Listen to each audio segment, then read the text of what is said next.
Hey guys, just wanted to make another video real quick. I've gotten quite a few questions from user Geddon436 that I wanted to answer and give you a little update. About 4.5 days post-op now. Today was a very good day. Felt really good. Swallowing has gotten a lot easier. I was able to eat lasagna with toast, Dorito chips, and basically I feel like I can eat anything I want at this point. My throat is feeling a lot better.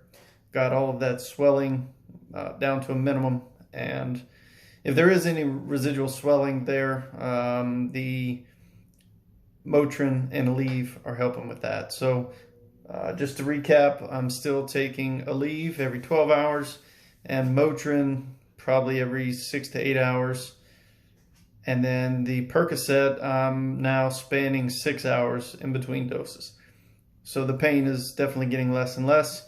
You can see the wound. I've still got the steri strips on there. I haven't taken those off.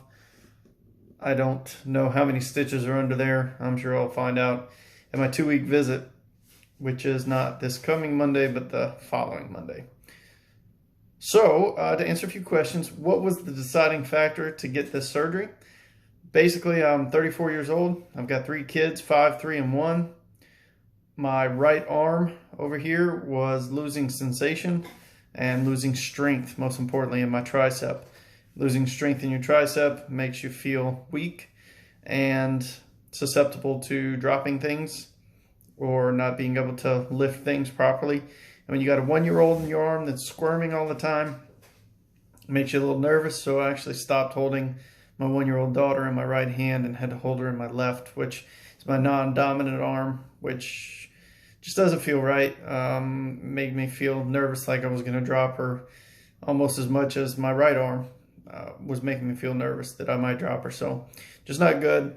I also want to play pitch and catch with my kids. I want to play baseball, football, and just throw the kids around in the yard and play with them.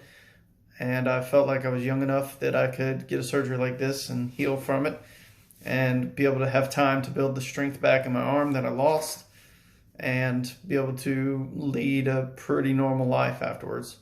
By all accounts, I shouldn't have many restrictions at all. That was another question.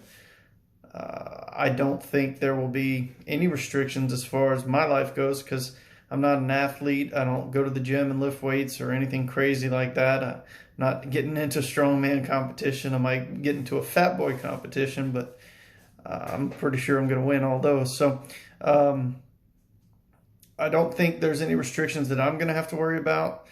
I have read that the M6 has a little bit less range of motion than the predecessor discs like the M6-C or the Prestige, I think it is, because those were not restricted in any way on the motion.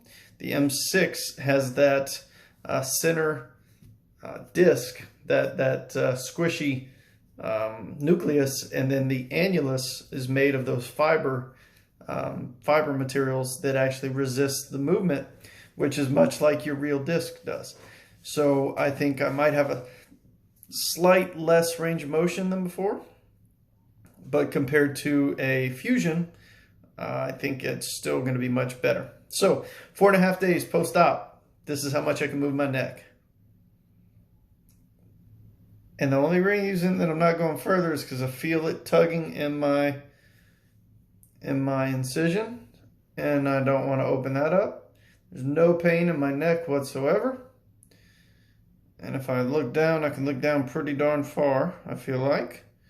And looking up, again, I'm being cautious of this wound. I don't want to tear anything open. So that's where I'm at 4.5 days. Probably should be further along. I'm being a little cautious, I think. But overall, I'm pretty comfortable moving it. It doesn't feel weird. I don't feel any mechanical clicking or anything like that in there. It feels very, very normal. I don't have any real other comments on that yet, just because I am being pretty stiff about it. I'm being very careful about this wound. I want it to heal well. So taking it easy on the motion of my neck. But as I progress, I think I'll go further and further. So I'll try to give you some updates on the range of motion. I want to touch on why I chose my doctor, or how I chose my doctor and the other options. So I'm near New Orleans, Louisiana, and in Marrero, Louisiana, there's a hospital, West Jefferson Medical Center, that has the Calicchia Neurological Center in it, at which Dr. John Steck, that's where he works. So John Steck is in network with my insurance, and being in network and with the M6-C being an FDA approved implant, it was literally my max out of pocket for the year is all it would cost me, which is $1,000. I already have some money towards that this year for other things, so it's going to be less than $1,000 to get the surgery. Now, one thing I will caution you about is make sure that the doctor, the anesthesiologist, and the facility are all in network. Find out who's billing you before you have the procedure, and ask them if they're in network, and confirm with your insurance. That honestly was the hardest part about this surgery, was finding out how much it was going to cost me before I did it. Everybody that you talk to just says, go have the procedure, submit your claim, and you'll find out how much you owe, which is absolutely ridiculous for a $30,000 surgery. So I didn't do that. I took the approach of calling every single entity that I could find. Finally got to a person in billing who said, no, you pay your out of pocket. After that, insurance picks up the tab. Yes, we're in network. Yes, we're in network. Yes, we're in network. Get it in writing if you can. Get a estimate from the hospital if you can. And then the other thing is, the hospital asked me how much I could put down. Well, as far as I can tell, it's an interest-free loan. So I put down $250. That's all I paid to get this surgery, was $250 to start. I'll pay off the rest at my leisure. If it's truly interest-free, I'm just gonna pay $100 a month, and I'll be done in a couple months. For no other reason than I can keep my money, and I'd rather do that. So that is, and then the fallback option that I had was the Texas Back Institute. I reached out to them. They sent me this very informative packet on all the things they needed, the information they needed for you to send in to get an appointment with them. They would set you up with a teleconference with one of the doctors to do a telehealth assessment, I think. And then from there, I don't really know what would have happened, but they were very helpful, very knowledgeable. It seems like they deal with people from out of town all the time. And I have a feeling if I had gone there, it would have been just as good, if not better, than my experience I had here locally. I didn't want to do that just because of the COVID-19 situation and having 3 kids, finding somebody to watch them overnight, and then having to fly to Dallas, stay in a hotel. It just wasn't ideal. I found a doctor here who seemed very comfortable with it, very knowledgeable, had a great reputation. Everybody I've talked to says, oh, you got the best doctor in the hospital. It made me feel pretty good. So I don't know if they were blowing smoke or what, but I didn't hear them telling that to any of the other patients. And I could hear all the other conversations going on, and I was listening to them all because I'm just a nosy person. So I feel like Dr. Steck is well respected in this field and did a great job from what I can tell. So I'll delve more into the actual procedure itself and what I went through and the whole process, because I found it very interesting how the whole operating room, post-op, pre-op, same-day surgery, who you talk to. I mean, there were so many people involved that I really could have used a scorecard or a name sheet to keep track of who was who. Not that it really mattered, because by the time it came to the point where they were all in the same room, I was knocked out and have no recollection of it. But anyways, I'll do a video soon if I can find time to just kind of explain that whole process, because it was pretty interesting to me. I like to know the way things work, and I got to see kind of the behind the curtains stuff, being one of the people behind the curtains. So moving on to sleep. So sleeping was something that I didn't really put a lot of thought into. When I got home, I said, well, I was set up at about a 45-degree angle in the hospital, seemed pretty comfortable. I'm gonna go get every pillow we got in the house, put it behind me, and make this big old, basically like a triangle, behind my back, and that's how I slept for the first night, maybe first night or two. And the only downfall to that was I found, that I would fall asleep and kind of lean. And when you lean, you want to lean your neck. And after neck surgery, that kind of is something that just feels icky. I didn't really like the idea of leaning my neck that far that quick. So I gradually got lower and lower. So I think after the first night or two, I went down to, from a 45-degree angle down to like a 30-degree angle from horizontal. And now I literally have, I think, 2 pillows that are behind my head, and that's it. So one thing I will tell you is getting in and out of bed.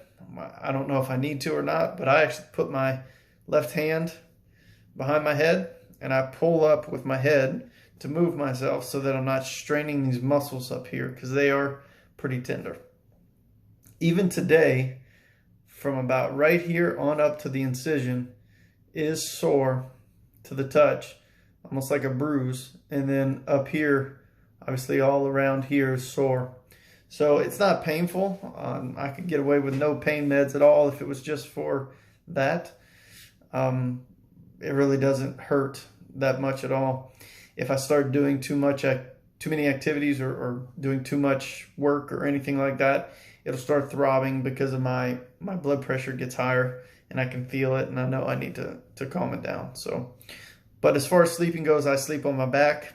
I'm going to stay on my back for a while, probably until I at least get these sutures out. I'm afraid the wound will start draining and have, some sort of fluids that come out, and I don't want to get that all over my sheets or anything like that. So for now, I'm sleeping on my back. I was sleeping on my back before just because it was the most comfortable position with the nerve pressure that I had. So that's just how I'm doing it. I don't think there's anything that would keep me from sleeping on my side right now, but I definitely wouldn't sleep on my belly. Face down, you'd have to turn your head pretty far to do that, and I just don't feel like that would be a good idea. But as far as laying on your side, if you'd be comfortable with it, you probably could do that. There are literally no restrictions on my discharge paperwork or in the verbal stuff that I got from any of the doctors, other than don't look up too far and don't drive for a week. That's it. Other than that, I'm free to do whatever I want as I feel comfortable. So that's what I'm doing. So video's getting a little long for now. I'm going to cut it off here. Next video, I'll try to give you some insight as to the inner workings of the hospital. That was my personal experience and how that went. It may be the same for you, it may not be, but still I find it interesting, so it might be something somebody else might find interesting. Anyways, for now, 4.5 days post-op. Again, I can turn my neck about like that and look down. No pain at all. And then up like that, I start feeling it in the incision. So hope that gives you some idea. Let me know if you have any questions. And I found out the whole like and subscribe thing. If you subscribe, you should get a notification when I make a new video, and you can kind of follow my progress if you're watching this as I go. So thank you again for getting 436 for asking me the questions. I'll try to keep answering them and putting out these videos every so often. Thanks again, and we'll talk soon.